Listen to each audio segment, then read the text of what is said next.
నీ మొగుడు నువ్వు డబ్బులు తీసుకుని ఊరేగుతున్నారంటారా? మీ బాబు సొమ్మ ఇచ్చింది?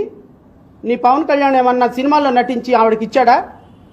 ఎస్సీ ఎస్టీ చట్టంలో బాధితుల చనిపోయిన కుటుంబాలకి హక్కుగా వచ్చేటువంటి డబ్బులు గత ప్రభుత్వం ఇచ్చింది.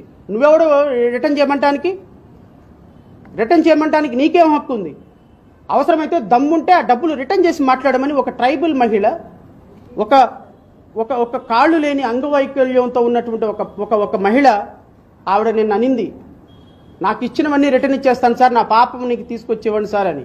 దానికి సమాధానం చెప్పు. Idiot you are, such an idiot you are. ఒక మహిళకు సంబంధించినటువంటి పోరాటం ద్వారా ఈరోజు మీ నాయకుడు ఉప ముఖ్యమంత్రి అయితే నువ్వు ట్రైబల్ కాదు, నువ్వు డబ్బులు తీసుకున్నావు, నువ్వు ఉద్యోగానికి రిటర్న్ ఇచ్చేసేయి, ఇంకొకసారి మాట్లాడావంటే నీ తోలు తీస్తా, జనసేన కార్యకర్తలు ఒప్పుకోరు. ఏం చేస్తారు మీరు? జనసేన కార్యకర్తలు చంపేస్తారా?